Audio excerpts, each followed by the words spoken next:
Bonjour, je suis Christelle Lissy de la chaîne Académie de la Nouvelle Conscience. Je vais vous parler aujourd'hui de la fleur de l'unité, de la fleur de vie et des différents termes que j'utilise pour exprimer la fleur de l'unité et qui vient peut-être perturber certains individus. Donc là, je fais référence à une personne que j'ai rencontrée récemment, qui a participé à une de mes conférences et qui a soulevé le fait que tel que j'exprimais la fleur de l'unité, ça venait semer de la confusion dans l'esprit de cette personne en tout cas, qui est un spécialiste de la géométrie entre guillemets sacrée. Moi je fais référence déjà à la géométrie unifiée. J'utilise pas les mêmes termes tout simplement parce que en ce qui me concerne, je partage une expérience que j'ai vécue à l'intérieur de ma conscience, une expérience à l'intérieur de mon corps. Une expérience qui est exempte, qui ne provient pas d'une connaissance extérieure. C'est pas quelque chose que j'ai étudié, donc je ne connaissais pas les mots employés, qui font partie d'une conscience collective, donc qui font partie pour moi un ordre établi. Pour moi, l'ordre établi, c'est lorsqu'effectivement il y a une connaissance extérieure et ensuite tout un agrégat de personnes qui adhèrent à cette connaissance-là. On en a fait des livres, on s'entend pour désigner une chose de cette façon-là et d'une façon collective. Donc on en a fait des dictionnaires, voilà, avec des définitions précises, desquelles on ne peut pas déroger. Pour autant, le changement de vibration, le nouveau paradigme, c'est justement appréhender des nouvelles choses avec une nouvelle conscience, avec des nouvelles expressions, etc. Et en fait, l'image de vider sa coupe pour enfin la remplir de sa propre connaissance intérieure, c'est un peu ça, c'est quitter l'ancien pour aller vers des choses nouvelles. Et c'est un peu de cet ordre-là, de ce que je propose en tout cas, c'est partager une conscience et une connaissance en exprimant celle-ci et sans contraindre l'autre, c'est-à-dire je n'ai pas à contraindre l'autre à adhérer à ce que je dis. En revanche, ce qui se passe, c'est que d'autres qui sont dans l'ordre établi vont venir me chercher pour me contraindre et me mettre dans les clous de ce qui existe. Et en fait, le nouveau paradigme, c'est l'inverse. C'est le connu, tout ce qu'on sait, avoir la capacité à abandonner tout ce qu'on sait pour pouvoir être dans la réception de ce qui peut surgir de neuf. Alors ce neuf, pour moi, il arrive en soi. C'est sa connaissance propre, ou alors à l'extérieur de soi, à travers des individus qui vous proposent de trouver votre autonomie et votre connaissance propre. Donc voilà, cette fleur de vie ou cette fleur de l'unité, moi j'évoque la fleur de l'unité, effectivement il y a des parallèles, je fais un parallèle dans le sens où c'est la continuité de la fleur de vie, mais dans ma conscience ça s'appelle pas la fleur de l'unité et ça a des raisons précises, hein, c'est pas le fruit de... Je me suis pas dit tiens il existe une fleur de vie, je vais appeler la mienne fleur de l'unité, c'est dans ma conscience ça s'appelait comme ça, pour des raisons précises, parce que ça intègre, en fait, ce terme est empreint d'une fréquence nouvelle, avec des nouveaux codes. Fleur de vie, c'est quelque chose qui correspond à une expérimentation, donc qui est empreint d'un égrégore, qui est empreint d'une connaissance, et cette connaissance, elle a été déviée, parce qu'il y a des anomalies, dedans il y a du patriarcat, donc c'est ce qui fait partie de l'ancien, un ancien qu'on est en train d'abandonner. Donc c'est pour cette raison, en tout cas précisément, que ma forme s'appelle la fleur de l'unité, parce qu'on est en train de vivre l'unité d'une façon précise. C'est cette façon-là que j'exprime, que j'explique, en suivant ce que j'ai expérimenté personnellement. Ce n'est pas le fruit d'une étude.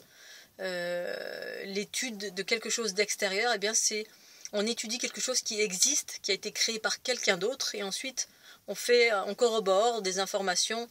Voilà, c'est pas assez intellectuel en quelque sorte, c'est pas quelque chose qu'on vit de l'intérieur. Pour autant, les deux sont justes, voilà, on peut arriver au même résultat.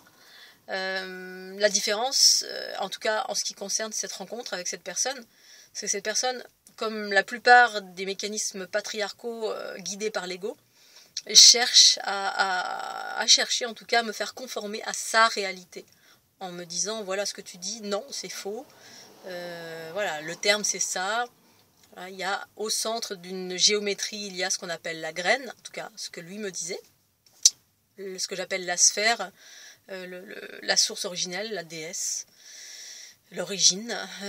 Ensuite, il semblerait que les pétales autour, donc les sphères qui sont tout autour, il appelait ça la graine de vie.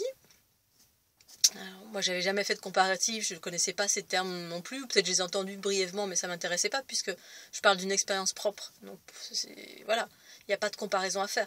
Pour autant, voilà, sa graine de vie, chez moi, c'est la fleur de vie. C'est-à-dire, ça correspond à un processus, hein, une sphère qui se déploie d'une certaine façon par un processus de clonage, venant former un individu contenant des codes et des archétypes, etc. C'est une boîte à outils. Se manifeste en 6 sphères, plus celle du centre, ça fait 7. Ok. Et ça, c'est la fleur de vie qui, pour moi, constitue un individu. Bref, et ainsi de suite. Donc, et il essaie de me dire, mais là, ce que tu dis, c'est faux, parce que, en fait, les termes, c'est ça. Voilà, donc, il y avait des mécanismes patriarcaux où c'est exactement ça. On pense détenir une connaissance, ok.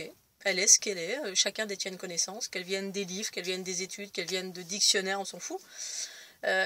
Mais les problèmes surgissent à partir du moment où on cherche à contraindre l'autre, à faire plier l'autre à une vérité individuelle ou collective. Ce que tu dis là, c'est pas juste, ça sème de la confusion. Attention.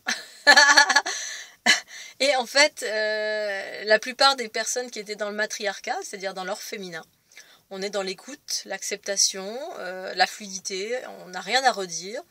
Si ça plaît pas, ben, on va voir ailleurs si l'herbe est plus verte, mais on vient en aucun cas faire plier l'autre en disant ce que tu dis c'est pas juste, là c'est comme ça que ça s'appelle, toi tu dis ça c'est un problème, non c'est pas ça, bref.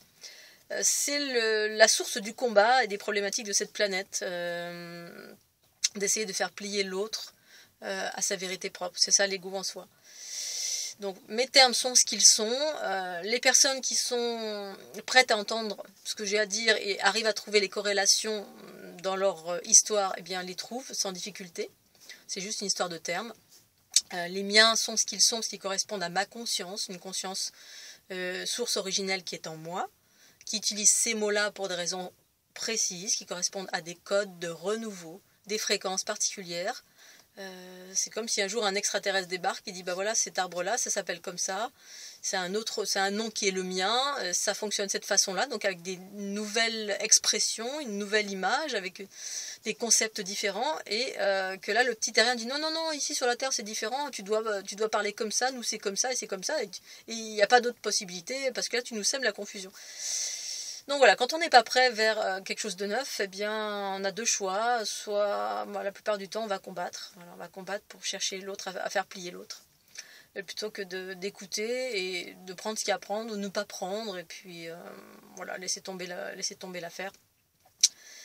Voilà, donc j'ai juste partagé cette petite vidéo pour expliquer, voilà, une fois encore, les différences, les termes que j'emploie, qui sont différent de la fleur de vie. J'ai jamais fait de comparatif, je me suis jamais intéressée à la fleur de vie.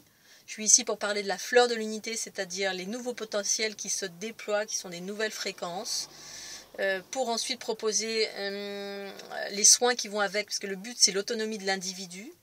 Cette fleur de l'unité, elle est ce qu'elle est. La finalité, c'est justement de retrouver son autonomie via les séquences et les projections que je propose. Voilà, la finalité c'est juste ça,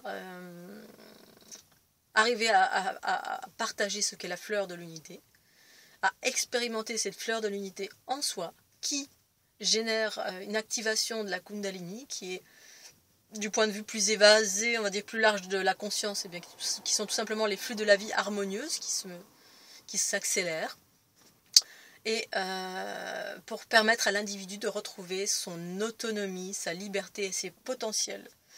Donc, ceux qui sont intéressés par cette liberté, cette autonomie, cette unité harmonieuse, eh bien ok, les autres, je ne suis pas intéressée par le combat. Voilà, je partage des choses, ça intéresse ou ça n'intéresse pas, mais venez pas combattre avec moi. Voilà, je vous remercie de votre écoute. Je vous dis à très bientôt sur la chaîne Académie de la Nouvelle Conscience. Et puis, bye bye.